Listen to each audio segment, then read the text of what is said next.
दूध और जल की प्रीति बड़ी उत्तम है। जल पय सरिस बिकाए, देखिए प्रीत की रीत भली। अगर पानी को बेचना है, दूध में मिला करके बेच दीजिए, 50 रुपया किलो बिक जाएगा। और सबको पता है इस बात का कि इसमें पानी मिलाया हुआ है, और उसको खरीद लिया जाएगा और दूध मान करके उसको पी भी लिया जाएगा। कोई भी उसको घर से बाहर नहीं फेंकेगा, काम में लेगा उसको, क्योंकि दूध और जल की प्रीति है परस्पर के अंदर, उनका संबंध है, उनका तालमेल है, उनका तारतम्य है परस्पर के अंदर। वो एक दूसरे से प्रेम करते हैं, दोनों मित्र हैं बड़े अच्छे। जल पय सरिस बिकाए, देखिए प्रीति की रीत भली। ऐसी प्रीत होनी चाहिए, और इस प्रीति की रीति है ये भली है महाराज, इससे जानना चाहिए। जैसे ही दूध गर्म होता है, खूब गर्म होता है, तो उससे वाष्प निकलती है, वो पानी उड़ जाता है हवा के अंदर, तो वो दूध अंदर से दुखी होता है और दुखी होकर के बाहर आने का प्रयास करता है कि मेरा मित्र मुझे छोड़ करके जा रहा है, वो मुझे बचाओ, मुझे बचाओ, मुझे बचाओ। और जैसे ही कोई आकर के पानी का छांटा दे देवे तो वो दूध शांत हो जाता है। भाई मित्र वापस मिल गया हमें, हमारा पानी वापस से आ गया।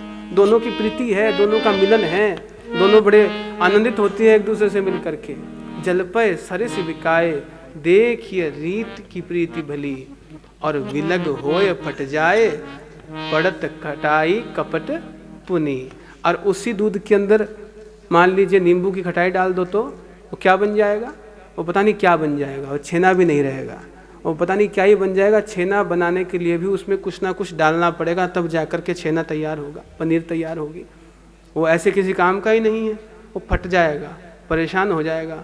और यदि दूध चला जाए उसके ऊपर से, तो वो दूध, पानी चला जाए वाष्प बन करके, तो वो दूध शेष रह जाएगा, वो ऐसा जल जाएगा, ऐसा दुखी हो जाएगा, तो उसका नाम क्या हो जाएगा, खोया। क्या कह देंगे, खोया, क्योंकि उसने अपने मित्र को खो दिया। वो परेशान है कि मेरा मित्र मुझे छोड़कर चला गया मित्र, तो उसका नाम पड़ गया खोया। खोया ऐसा मित्र है वो जल उस दूध का, कि मिलकर के 50 रुपया किलो के हिसाब से बिक जाते हैं, कहीं कोई समस्या नहीं है। और वही जल जब उड़ जाता है तो वो खोया बच जाता है। बोले मेरा मित्र चला गया तो उसका नाम खोया पड़ गया, जो मावा कहते हैं जिसे आप लोग, खोवा, ठीक है। और उसी दूध के अंदर यदि नींबू निचोड़ दिया जाए तो वो पता नहीं क्या बन जाएगा। वहाँ कोई प्रेम नहीं है, क्योंकि वहाँ पर कपट रूपी खटाई पड़ गई। इसलिए इस जगत में यदि हमें प्रीति से चलना है तो जल और दूध की प्रीति का हमें अनुकरण करना चाहिए। ऐसा प्रेम हमारा होना चाहिए, उसमें कपट नहीं होना चाहिए। यदि हम लोगों के प्रेम में कपट होगा तो ऐसा धागा, ऐसा गांठ लग जाएगी वहाँ पर, कि वो गांठ आजीवन हम लोगों को याद आएगी कि यहाँ पर ये समस्या आई थी, पुनः वह समस्या कभी भी आ सकती है। इसलिए हमें इनसे सर्वथा दूर रहना चाहिए।